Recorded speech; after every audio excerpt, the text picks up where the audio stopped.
आज पूरे देश के साथ साथ दिल्ली में भी मुहर्रम का शोक मनाया जा रहा है। इमाम हुसैन के मानने वाले आज सड़कों पर जुलूस निकालकर उनका मातम कर रहे हैं। करीब 1400 साल पहले आज ही के दिन इराक के करबला में मुसलमानों के पैगंबर हजरत मोहम्मद साहब के नवासे इमाम हुसैन और उनके 71 साथियों को बड़ी ही बेरहमी से कत्ल कर दिया गया था।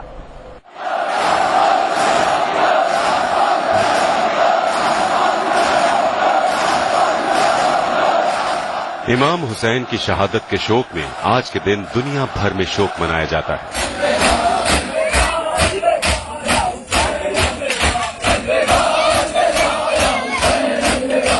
इमाम हुसैन मुसलमानों के पैगंबर मोहम्मद साहब के नवासे थे, जो करबला की जंग में अपने 71 साथियों के साथ शहीद हुए।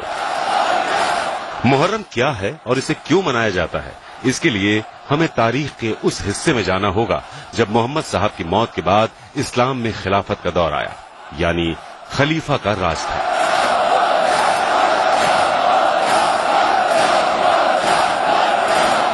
खलीफा को पूरी दुनिया के मुसलमानों का प्रमुख नेता माना जाता था। पैगंबर मोहम्मद साहब के गुजर जाने के बाद लोग आपस में तय करते थे कि उनका खलीफा कौन होगा, मगर कुछ लोग तलवार के दम पर इस ओहदे को हासिल करना चाहते थे। उन्हीं में से एक था सीरियाई सुल्तान यजीद इब्न माविया, जिसने खुद ही खुद को मुसलमानों का खलीफा घोषित कर दिया और लोगों पर इस्लाम के नाम पर जुल्म ढाने लगा। और जब इमाम हुसैन ने इसका विरोध किया तो यजीद ने फरमान जारी करके पैगंबर मोहम्मद साहब के नवासे पर समर्थन और रजामंदी का दबाव बनाया और कहा, अगर हुसैन राजी न हुए तो उनका सिर कलम कर दिया जाएगा। मगर इमाम हुसैन ने कहा, मैं एक पापी, बेईमान और खुदा रसूल को ना मानने वाले यजीद इब्न माविया का आदेश नहीं मान सकता। इसके बाद सऊदी अरब में अपने वतन मदीना को छोड़कर इमाम हुसैन हज के लिए मक्का चले गए, मगर यहां भी यजीद ने अपने सैनिकों को श्रद्धालु बनाकर उनका कत्ल करने के लिए भेज दिया।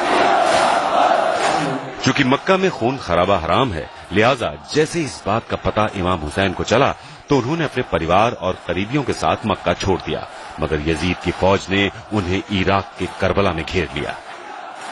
सन 680 ईस्वी में उर्दू कैलेंडर के पहले महीने मुहर्रम की 2 तारीख को इमाम हुसैन करबला में थे और यहाँ उन्होंने यजीद और उनकी सेना को इस्लाम के सही मायने समझाने की बहुत कोशिश की, मगर वो ताकत और दौलत के नशे में इस कदर चूर था कि नहीं माना और उसने इमाम हुसैन को अल्टीमेटम दिया कि या तो वो यजीदी की खिलाफत का समर्थन करें या जंग करें। हुसैन जंग नहीं करना चाहते थे क्योंकि उन्हें अपने नाना मोहम्मद साहब से ये सीख मिली थी कि इस्लाम जंग का नहीं, मोहब्बत का नाम है।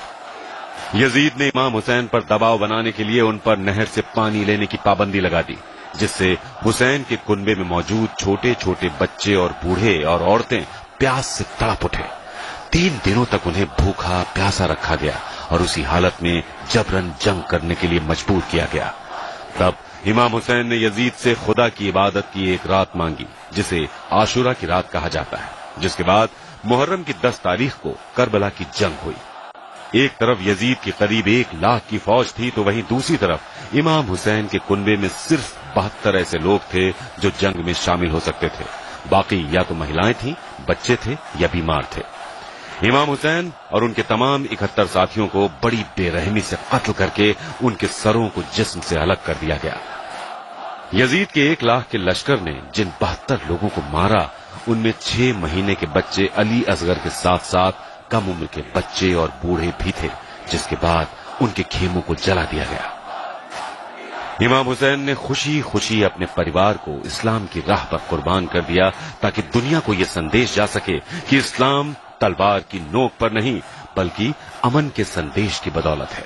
मगर आज उसी इस्लाम को अबू बकर al Baghdadi, Hafiz Saeed, Osama bin Laden जैसे लोग और आतंकी संगठन बदनाम करने की कोशिश कर रहे हैं। हुसैन और उनके 71 साथी मरकर भी अमर हो गए। आज भी उनके अहिंसा के संदेश की मिसाल पूरी दुनिया देती है। मैंने इमाम हुसैन से सीखा कि मजलूम होते हुए भी किस तरह जीत हासिल की जा सकती है।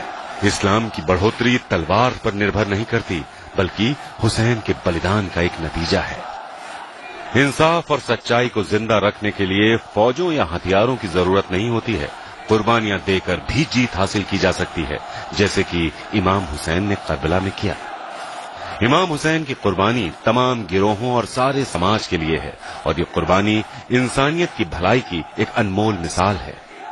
इमाम हुसैन की कुर्बानी किसी एक मुल्क या कौम तक सीमित नहीं है, बल्कि ये लोगों में भाईचारे का एक असीमित राज्य है। अगरचे इमाम हुसैन ने सदियों पहले अपनी शहादत दी, लेकिन उनकी पाक रूह आज भी लोगों के दिलों पर राज करती है। इमाम हुसैन और उनके साथियों पर हुई ज्यादतियों के गम को मनाने के लिए यूं तो हर मजहब के लोग शरीक होते हैं, जिनमें बच्चे, बूढ़े, जवान और औरतें सभी शामिल होते हैं। इस जुलूस में आशूरे के दिन की याद में ताजिए और अलम निकाले जाते हैं। करबला आज भी हुसैन के मानने वालों का सबसे बड़ा तीर्थ स्थल है, जहां मुहर्रम और अरबईन में करोड़ों की तादाद में जायरीन आते हैं। ब्यूरो रिपोर्ट, दिल्ली आज तक।